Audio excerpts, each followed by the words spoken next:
Random House Audio presents The Heart of the Buddha's Teaching, Transforming Suffering into Peace, Joy, and Liberation, the Four Noble Truths, the Noble Eightfold Path, and other basic Buddhist teachings, by Thich Nhat Hanh. Read for you by René Ruiz.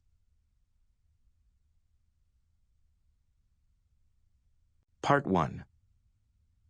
The Four Noble Truths. Chapter 1. Entering the Heart of the Buddha. Buddha was not a god. He was a human being like you and me, and he suffered just as we do. If we go to the Buddha with our hearts open, he will look at us, his eyes filled with compassion, and say, "Because there is suffering in your heart, it is possible for you to enter my heart." The layman Vimalakirti said, "Because the world is sick, I am sick. Because people suffer, I have to suffer." This statement was also made by the Buddha. Please don't think that because you are unhappy, because there is pain in your heart, that you cannot go to the Buddha. It is exactly because there is pain in your heart that communication is possible. Your suffering and my suffering are the basic condition for us to enter the Buddha's heart, and for the Buddha to enter our hearts. For 45 years, the Buddha said over and over again, "I teach only suffering and the transformation of suffering." When we recognize and acknowledge our own suffering, the Buddha, which means the Buddha in us, will look at it, discover what has brought it about, and prescribe a course of action that can transform it into peace, joy, and liberation. Suffering is the means the Buddha used to liberate himself, and it is also the means by which we can become free. The ocean of suffering is immense, but if you turn around, you can see the land. The seed of suffering in you may be strong, but don't wait until you have no more suffering before allowing yourself to be happy. When one tree in the garden is sick, you have to care for it. But don't overlook all the healthy trees.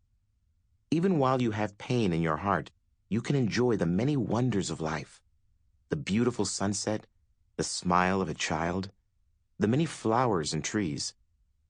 To suffer is not enough. Please don't be imprisoned by your suffering. If you have experienced hunger, you know that having food is a miracle. If you have suffered from the cold, you know the preciousness of warmth. When you have suffered, you know how to appreciate the elements of paradise that are present. If you dwell only in your suffering, you will miss paradise. Don't ignore your suffering, but don't forget to enjoy the wonders of life, for your sake and for the benefit of many beings. When I was young, I wrote this poem. I penetrated the heart of the Buddha with a heart that was deeply wounded. My youth, an unripe plum. Your teeth have left their marks on it. The tooth marks still vibrate. I remember always. Remember always. Since I learned how to love you, the door of my soul has been left wide open to the winds of the four directions. Reality calls for change. The fruit of awareness is already ripe, and the door can never be closed again. Fire consumes this century, and mountains and forests bear its mark. The wind howls across my ears, while the whole sky shakes violently in the snowstorm. Winter's wounds lie still, missing the frozen blade, restless, tossing and turning in agony all night. I grew up in a time of war. There was destruction all around. Children, adults, values, a whole country. As a young person, I suffered a lot. Once the door of awareness has been opened, you cannot close it. The wounds of war in me are still not all healed. There are nights I lie awake and embrace my people, my country, and the whole planet with my mindful breathing. Without suffering, you cannot grow. Without suffering, you cannot get the peace and joy you deserve. Please don't run away from your suffering. Embrace it and cherish it. Go to the Buddha, sit with him, and show him your pain. He will look at you with loving kindness, compassion, and mindfulness, and show you ways to embrace your suffering and look deeply into it. With understanding and compassion, you will be able to heal the wounds in your heart and the wounds in the world. The Buddha called suffering a holy truth, because our suffering has the capacity of showing us the path to liberation. Embrace your suffering, and let it reveal to you the way to peace. Chapter 2. The First Dharma Talk. Siddhartha Gautama was 29 years old when he left his family to search for a way to end his and others' suffering. He studied meditation with many teachers, and after 6 years of practice, he sat under the Bodhi tree and vowed not to stand up until he was enlightened. He sat all night, and as the morning star arose, he had a profound breakthrough and became a Buddha, filled with understanding and love. The Buddha spent the next 49 days enjoying the peace of his realization. After that, he walked slowly to the Deer Park in Sarnath to share his understanding with the 5 ascetics with whom he had practiced earlier. When the 5 men saw him coming, they felt uneasy.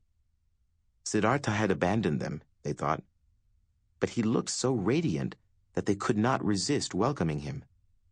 They washed his feet and offered him water to drink. The Buddha said, "Dear friends, I have seen deeply that nothing can be by itself alone, that everything has to interbe with everything else. I have seen that all beings are endowed with the nature of awakening." He offered to say more, but the monks didn't know whether to believe him or not. So the Buddha asked, "Have I ever lied to you?" They knew that he hadn't, and they agreed to receive his teachings. The Buddha then taught the 4 noble truths of the existence of suffering, the making of suffering, the possibility of restoring well-being, and the noble 8-fold path that leads to well-being. Hearing this, an immaculate vision of the 4 noble truths arose in Kondanya, one of the 5 ascetics. The Buddha observed this and exclaimed, "Kondanya understands! Kondanya understands!" And from that day on, Kondanya was called the one who understands. The Buddha then declared, "Dear friends, with humans, gods, Brahmins, monastics, and Maras as witnesses, I tell you that if I have not experienced directly all that I have told you, I would not proclaim that I am an enlightened person, free from suffering. Because I myself have identified suffering, understood suffering, identified the causes of suffering, removed the causes of suffering, confirmed the existence of well-being, obtained well-being, identified the path to well-being, gone to the end of the path, and realized total liberation, I now proclaim to you that I am a free person."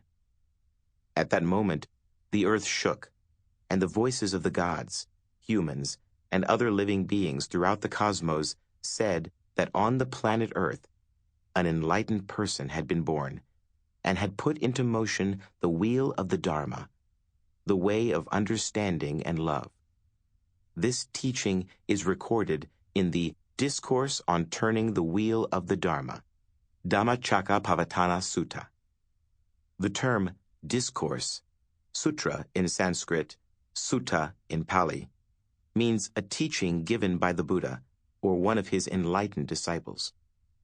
Since then, 2,600 years have passed, and the wheel of the Dharma continues to turn. It is up to us, the present generation, to keep the wheel turning for the happiness of the many. 3 points characterize this sutra. The first is the teaching of the middle way. The Buddha wanted his 5 friends to be free from the idea that austerity Sample complete. Ready to continue?